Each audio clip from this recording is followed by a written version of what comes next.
definition of sustainable development, it then explains what is meant by the triple bottom line, i.e. the three components of sustainable development, which are economic growth, environmental protection, and social equality. The last part of the chapter will focus on the responsibility of professional accountants to uphold the principles of sustainability through all aspects of their work. An introduction to sustainability. What is sustainability? One definition of sustainability is the ability to last. Over recent years, the UK government has placed increasing emphasis on the importance of green policies for organisations and individuals. This ranges from encouraging recycling by households and businesses to the government's own commitment to reduce the country's carbon emissions. These green policies protect the environment, save energy, and ultimately benefit society as a whole. However, it's not simply being green that supports sustainability. And sustainable development organisations must ensure the responsible long-term management of the resources that they use. In addition to the environmental impact of management decisions, sustainability also involves economic and social issues. The Brundtland Report. In 1983, the United Nations set up the World Commission on Environment and Development, chaired by Gro Harlem Brundtland, a former Norwegian Prime Minister. This organisation aimed to bring together the international community to pursue a common goal to support sustainability by identifying sustainability problems worldwide, raising awareness of them, and suggesting and implementing solutions. The problem was that for too many years businesses worldwide had been able to operate without restriction, their only goal being to generate profit. One of the consequences of this need for profit at all costs approach was increased environmental damage. In 1987, the Brundtland Commission, as WCED became known, published its report, Our Common Future. This report defined sustainable development as 1987 Brundtland Commission, Our Common Future.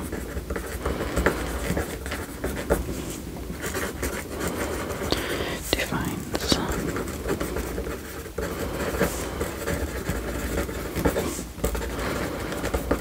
as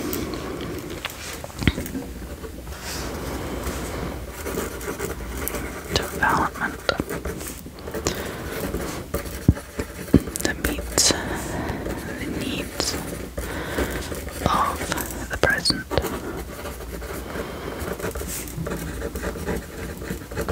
without compromising the ability of future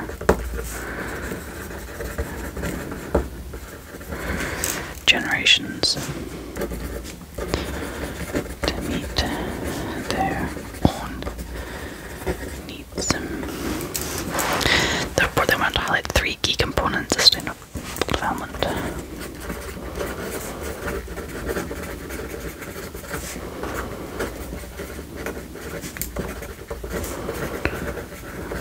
Economic growth,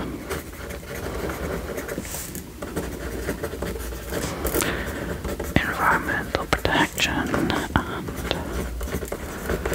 social equality. In the next section, we'll look at each of these three objectives of sustainable development in more detail. The triple bottom line, the three elements of sustainable development that were identified by the Brundtland Committee are sometimes referred to as triple bottom line.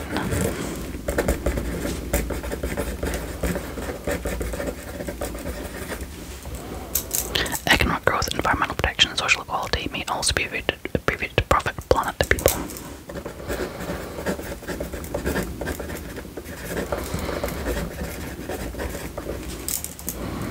An easy way to remember these three key objectives, these are explained in more detail below.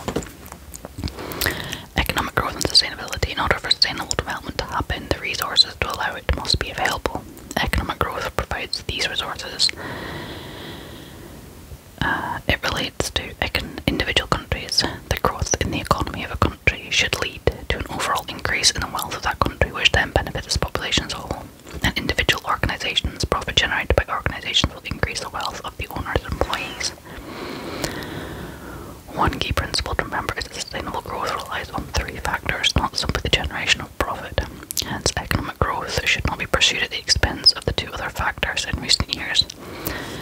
The spotlight is put on sustainability. Consequently, organisations are beginning to realise that cost cutting can no longer be the number one business priority in transferring production services to low-cost countries such as Bangladesh, China, and Mexico.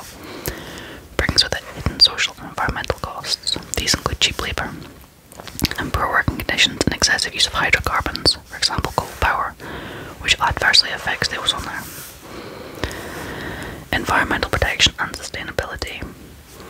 The green policies of an organisation are those most commonly associated with sustainability. The protection of the environment is key in conserving the world's resources, with organisations keen to highlight their green credentials. You may have heard the phrase reduce, reuse, recycle. Some examples of environmentally friendly policies that contribute to sustainability are: supermarkets reward customers for reusing plastic shopping bags, thereby reducing the number of plastic bags that end up in landfill. Recycling paper, metal and certain plastics, and also using recycled office supplies such as printer paper and printer ink cartridges. Promoting car sharing schemes, cycle to work incentives, and the use of low emission company vehicles all reduce the carbon footprint of a business and its employees. Only trading with suppliers have certified green policies. Example, companies make toilet tissue will ensure its paper suppliers replace the trees they use with new trees. Encouraging staff to reduce energy by turning off lights, only filling and boiling kettles with the required amount of water. Although the primary objective of an organisation's green policies is to protect the environment by reducing waste and using fewer resources, the organisation itself may also benefit. Using less energy and other consumables will actually save the organisation money, as it will spend less on expensive resources. Social equality and sustainability. This objective of sustainability focuses on the social well-being of people. Social equality extends beyond ensuring that employees are happy and well treated in the workplace, and organisations should consider the social equality of the local community and also society as a whole. We do not have to look hard at the evidence of worldwide social inequality. International news reports regularly highlight the extreme poverty and poor living conditions in certain parts of the world. Organisations can promote social responsibility both locally and in a worldwide context in a number of ways. Some examples are listed below. Making charitable donations which help and support the socially underprivileged. Only trading with overseas suppliers that can provide evidence of reasonable pay and decent working conditions for its staff. Supporting local initiatives to get out of poor people back into work. Sponsoring local sports events that give something back to the local community. Corporate social responsibility. Increasingly large organisations are publishing corporate social responsibility (CSR) reports. These reports detail how the organisation takes responsibility for supporting sustainable development through its policies and procedures. It also identifies to what extent it has achieved its CSR objectives. There is mounting pressure on businesses to be transparent in the way in which they operate, and a growing number of organisations are choosing to voluntarily report on their CSR. While there is no legal requirement to produce a CSR report, businesses are realising that the public and investors are keen to see their attitude to sustainability. If an organisation can show progress toward achieving its CSR goals, the public will look more favourably on the business, which will enhance its reputation as an ethical organisation. CSR initiatives that a business may adopt include reducing CO2 emissions from its premises, trading with organisations with a proven track record of good staff working conditions, supporting charitable fundraising activities, example matching amounts of fundraising that staff members have raised, making regular donations to charity, setting recycling targets for the organisation, and promoting car sharing schemes and cycle to work initiatives, using local suppliers where possible. An example of an organisation that produces a CSR policy that is relevant to the readers of this book is the AAT. The full AAT CSR policy can be downloaded at www.aat.org.uk blah blah blah. However, the key principles included in this document are shown below. AAT recognises that its operations inevitably have an impact on wider environmental, economic and social issues. These issues are an integral part of our quality management process, and we believe that placing emphasis on them gives the right message to our employees, members, suppliers and other key stakeholders, and demonstrates our awareness of and concern for the wider community. We are committed to continuous improvements in environmental, economic and social sustainability. We will comply with all European law applicable to environmental legislation, regulations, approved codes of practice and other external requirements applicable to our business. We will continuously develop our CSR policy by measuring and reporting our performance, identifying opportunities and taking action where practical to meet legal obligations and improve sustainability, identifying adverse impacts and risks and where possible mitigate these, promoting our CSR policy and gain buy-in from all our employees and our key stakeholders, embedding our CSR policy and practice into all our management systems, standards, processes and procedures. When a business is reporting on sustainability, it should strike the right balance of positive and negative information. Positive information will include measurement of how the organisation has met its sustainability goals. Negative reporting will show where it has failed to reach its CSR targets or has only partially achieved its goals. Although there's a risk that reporting negative results could damage the organisation's reputation, companies are expected to report on their sustainability practices, warts and all. If CSR reporting is too positive, there's a risk that management will be perceived as overplaying their green credentials. A business that uses CSR reporting simply as a public relations exercise won't fool anyone.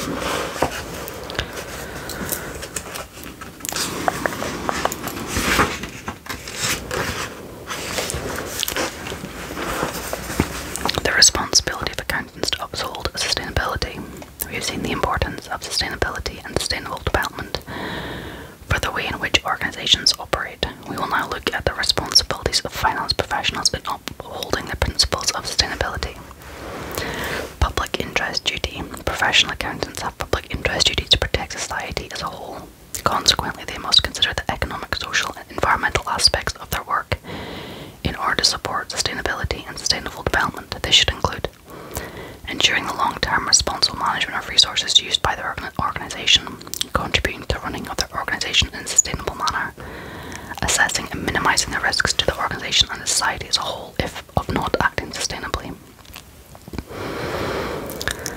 An accountant will be involved in the production of a significant amount of information that will be used by a wide range of stakeholders, including shareholders, banks, customers, suppliers and employees. The accountant's ethical duty of integrity means that when preparing this information, he or she must be transparent, i.e. not hide anything, and must ensure that this information is not misleading to its potential users. Professional accountants within a business are also often involved in the introduction of corporate social responsibility policies and reporting the success or failure of the business in complying with these objectives. As responsible, professionally qualified individuals, they should have the skills and knowledge to report accurately on the way in which the organisation has achieved its sustainability aims and objectives. Promoting an ethics-based culture. And the need to operate sustainably and to promote sustainable development goes hand in hand with the need to operate ethically. Sustainability inherently relies on the management of an organisation acting in an ethical manner. Professional accountants must act ethically in all aspects of their working life, and in addition to this, should actively encourage and promote an ethics-based culture that discourages unethical and illegal practices, including money laundering, terrorist financing, fraud, theft, bribery, non-compliance and applicable regulations, bullying and decision-making that does not consider the long term. In the long term, these factors may have an impact on a business's continued operation as well as potentially having an impact on society and the environment. This should be both within the organisation that the accountant works for and for accounts in practice when they are dealing with clients.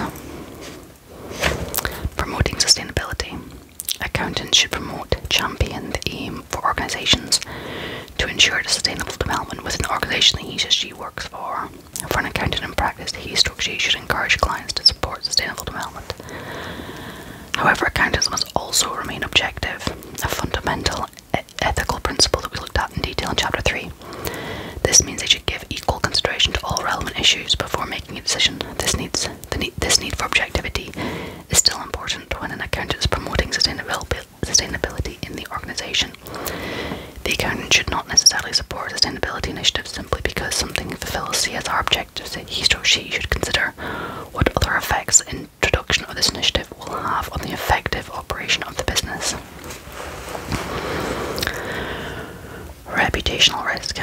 As we have seen earlier in this chapter, the attitude of a business to sustainability can have a significant impact on its reputation with its wider stakeholders. This can be investors, employees, customers, and suppliers. Failure to act sustainably can have an adverse effect on the reputation of the business. However, sustainable development will have a positive effect on the organization's reputation as ethical and sustainably aware. Consider the triple bottom line. The Brundtland report identifies the three key objectives for sustainability, often referred to as triple bottom line. These are economic growth, environmental protection, social equality. Accountants are frequently involved in providing information for management decision making. Historically, this information has focused on the success of the business measured primarily on profitability and growth of the organisation. However, in recent years there has been a shift in reporting so that not only financial measures are used to assess success, the sustainability initiatives that the business has introduced and the extent to which it has managed to achieve them is also considered a measure of success. Consequently, professional accountants must ensure that the triple bottom line is considered as part of their reporting on the performance of the business, and sustainable development is actively encouraged. This means in addition to promoting economic and financial aspects, when measuring an organization's income, expenses, assets and liabilities, accountants should also promote social and environmental aspects. For example, an accountant may be asked to provide information about how to reduce costs by buying raw materials from overseas. When the accountant does this, e-stock sheet should also report on whether the production of these raw materials overseas is done responsibly, with good pay and working conditions to employees that produce it. Promoting sustainable practices. Accountants must also promote sustainable practices through the organisation in relation to each of the following products and services, e.g. ensuring that the products or services supplied by the organisations are produced from sustainably resourced materials and that supplier staff have fair pay and decent working conditions. Customers, e.g. businesses should supply to their customers in a sustainable manner through efficient delivery methods and fair long-term pricing strategies. Employees, e.g. encouraging staff to take appropriate qualifications and providing them with good working conditions. The workplace, e.g. implementing green policies relating to recycling and conservation of energy and then monitoring the participation of staff in the schemes as a measure of their success. The supply chain, e.g. encouraging their organisation or clients to source supplies from suppliers with an ethical approach to sustainability. Business functions and processes. Accountants should constantly review the way in which the business operates to ensure that it continues to be operating in a responsible way that supports and encourages sustainability and sustainable development. Raising awareness of social responsibility. The professional accounting bodies in the UK include sustainability as part of the assessments and examination for students wishing to qualify with them. This unit is an example of this. Qualified professional accountants are expected to promote the need for corporate social responsibility and to encourage employers and clients to assess the impact of their decisions and actions on sustainable development in the future. For example, this may be through ethical buying decisions or encouraging recycling initiatives. The need for sustainability and sustainable development was highlighted by the Brundtland report, which was published in 1987 and defined sustainable development as development that meets the needs of the present without compromising the ability of future generations to meet their own needs. The three objectives of sustainable development are economic growth, environmental protection, and social equality. These three objectives are often known as the triple bottom line. Some organisations now publish corporate social responsibility reports that show the extent to which they have met their sustainability targets and objectives.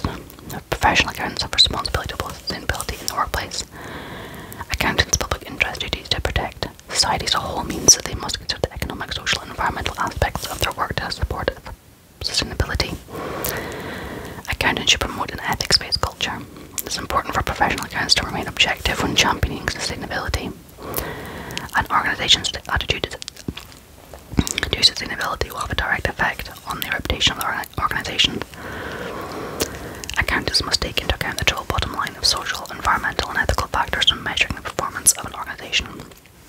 And when assisting decision making, professional accountants should promote sustainable practices and raise awareness of social responsibility in their workplace.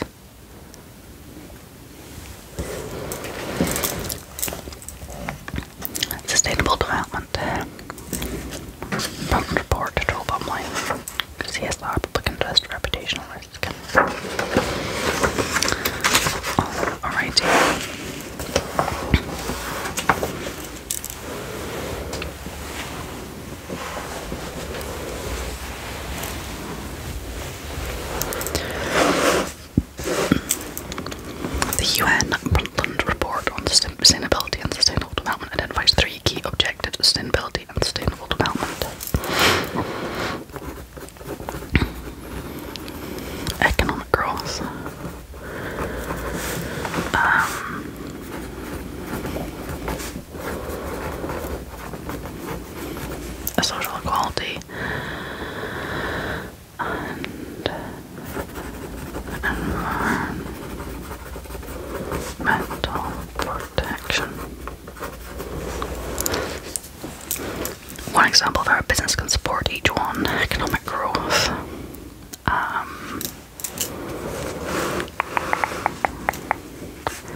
section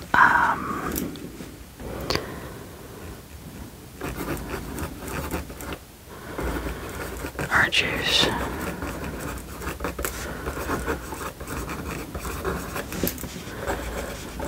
to minimize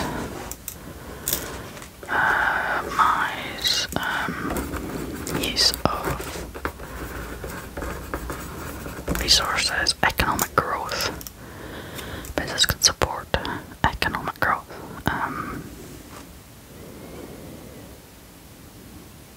Make money.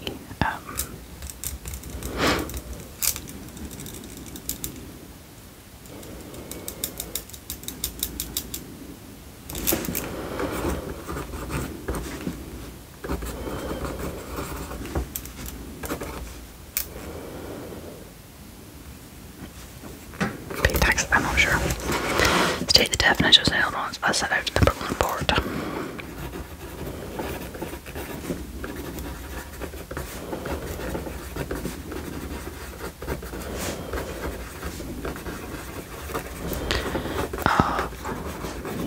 Present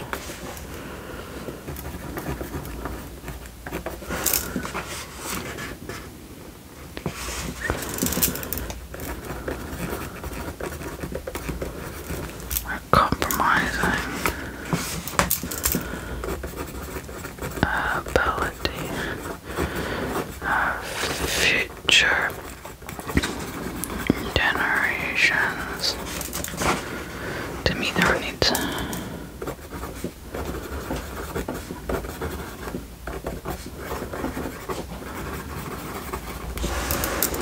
Organizations publish reports detailing their success in supporting and promoting sustainability. What are these reports called?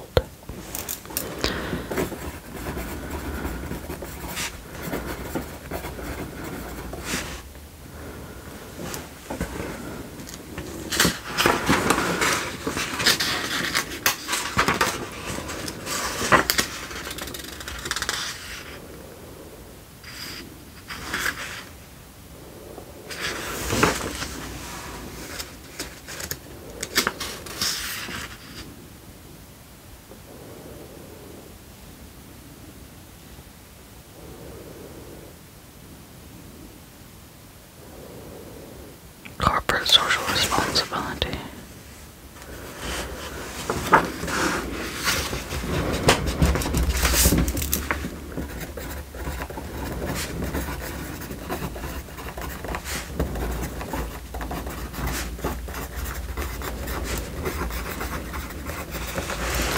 Organizations are not legally obliged to produce a report that give a reason why a business might decide to report on how well they have met their sustainability targets.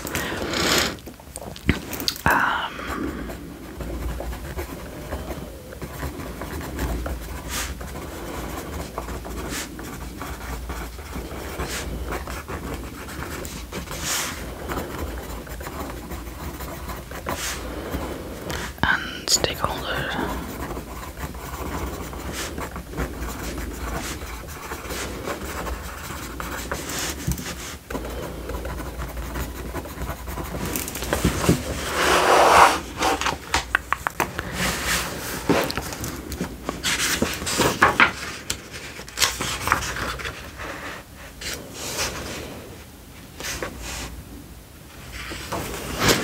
Explain what is meant by the term reputational risk and how this is potentially affected by an organization's attitude to corporate social responsibility.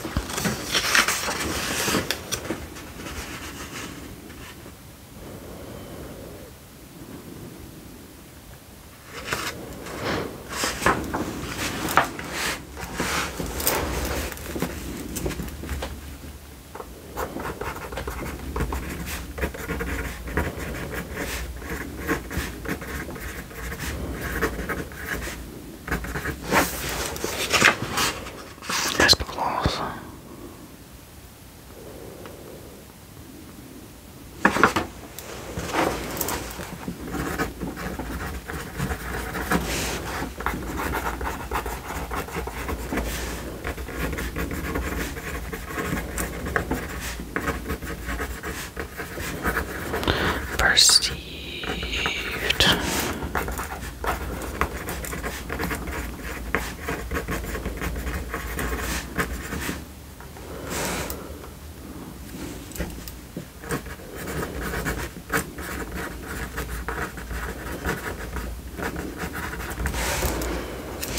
and how this eventually figured by it.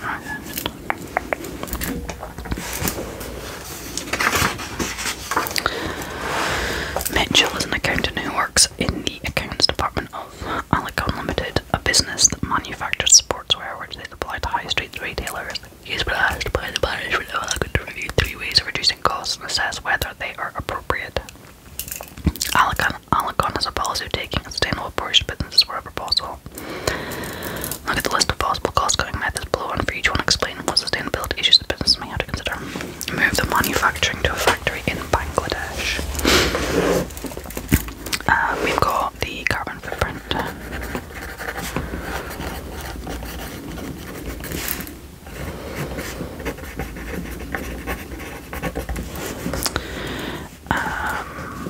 We've got the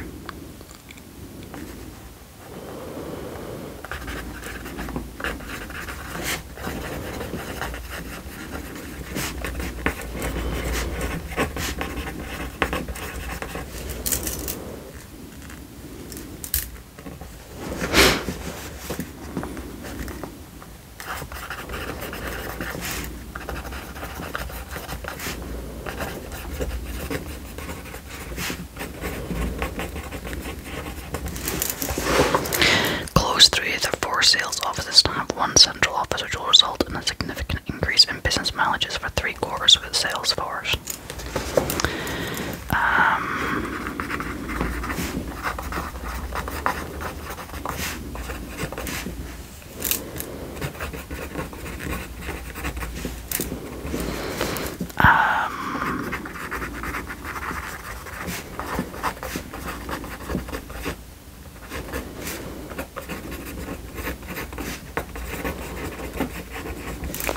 Change supplier of packaging materials from its current supplier that is based locally and use recycled plastic to a new overseas supplier who is offering Alicon a 25% discount.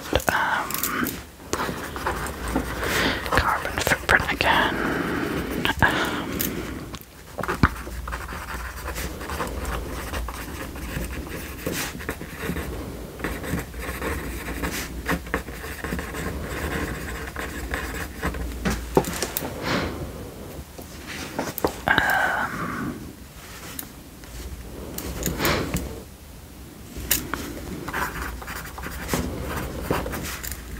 A loss of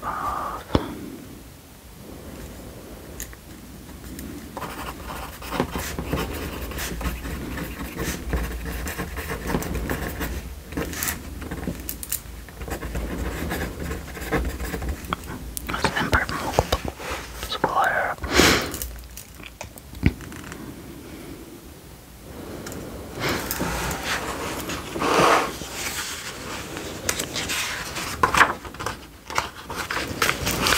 Okay, you're the most recently qualified member of staff.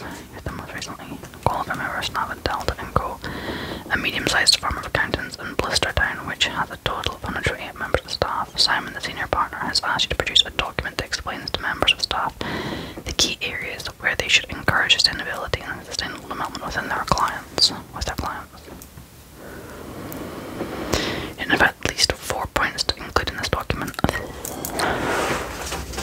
I have not a clue. Right, let's go look at the answers. Chapter 7.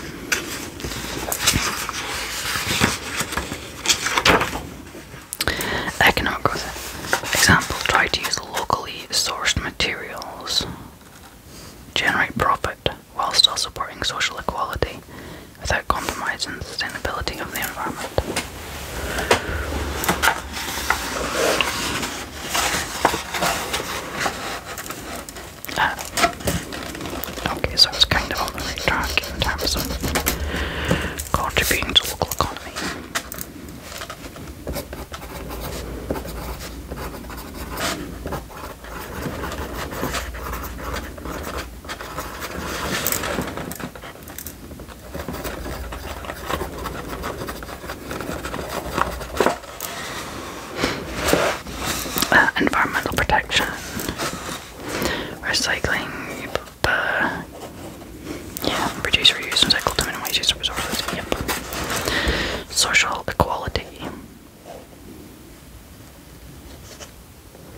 sustainable new suppliers, see whether they use or send it.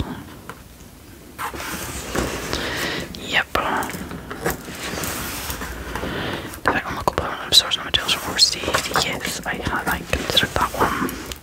It has an environment of potential new supplier transport and packaging. Yes. Yes. An organization will include sustainable targets. So best than an organization. Or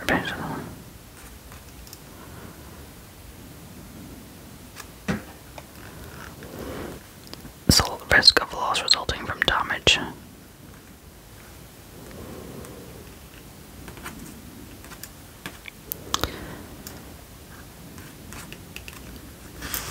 Oh, okay, right, okay, so I've kind of done half of that. They were looking for a bit more than what I wrote. Right, so this one here. Oh, that's that bit there.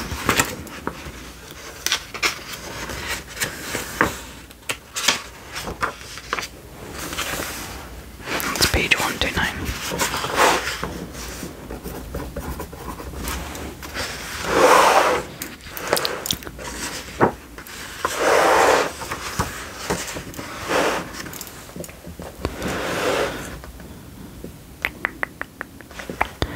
So products and services. Materials, customers.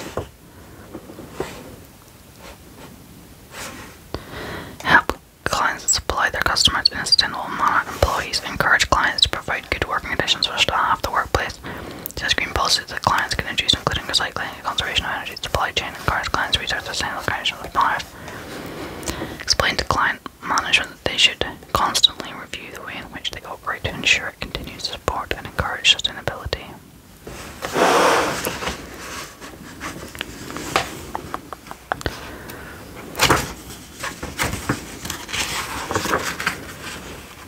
Okay, so that is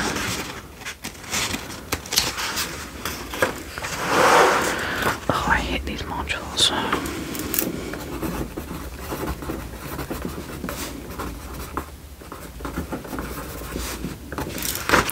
you got products and services, customers, employees.